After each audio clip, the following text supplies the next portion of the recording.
Natalia. Pay. Amara. Maria.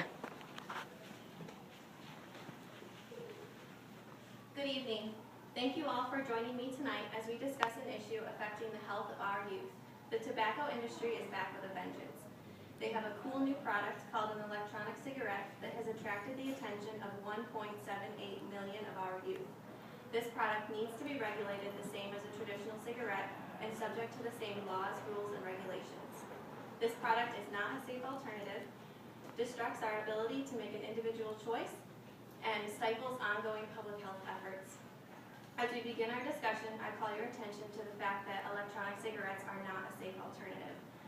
This is important because recent media depictions have told us that electronic cigarettes are innocuous.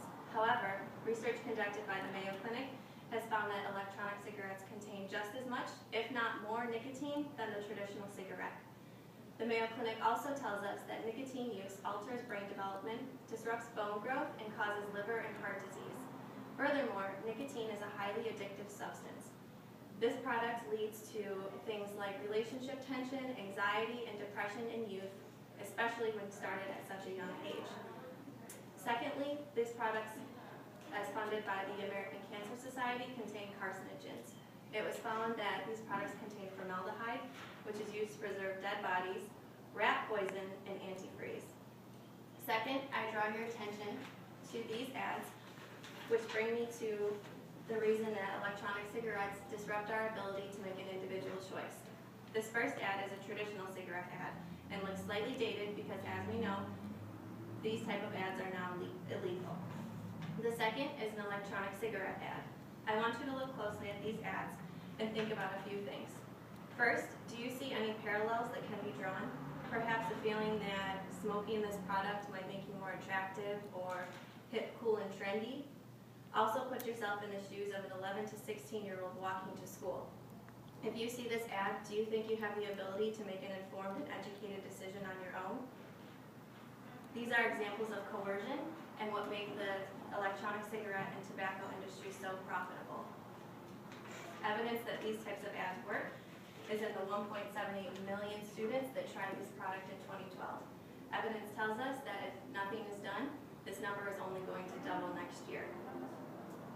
Last, that brings me to public health efforts. Our public health officials have been working day and night to disseminate information on why the electronic or tobacco products are harmful to us. The electronic cigarette throws a curveball in this whole process. The good news is we can look to existing legislation to regulate electronic cigarettes and preserve the public health efforts. The first is the Tobacco Control Act, which was last amended in 2009. This act is the reason that the first ad is no longer available. It's also the reason why we no longer see tobacco advertisements for the Knicks or the Rangers or the Buffalo Sabres. They cannot put light, low, or medium on the products. If we urge for the expansion of these laws, that second ad for the electronic cigarette also goes away. The second legislation we can look to is the Food, Drug, and Cosmetic Act, amended in 2010. This act said that you cannot add any artificial flavors to a nicotine product. The electronic cigarette companies have gotten very, very tricky in recent years and begun flavoring their products such as Mountain Dew, Pepsi, Coca-Cola, chocolate, vanilla, pina colada, anything you can think of that's going to make their product more alluring to the youth. A study conducted by the NPR found that many youth reported trying the electronic cigarette simply because, quote-unquote, the yummy flavor. It may seem that this industry is resilient, but the good news is there is something we can do. These products need to be regulated by the FDA and subject to the same laws, rules, and regulations as traditional cigarettes. They are not a safe alternative, prohibit our ability to make an individual choice, and stifle ongoing public health efforts.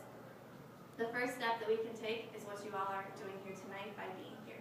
Second, I urge you to go home, talk to your families, and urge for lawmakers to expand the tobacco control laws to include electronic cigarettes. In doing this, we can end the reign that tobacco industries have on our children and the ability that they have to profit off of making our children sicker. Thank you.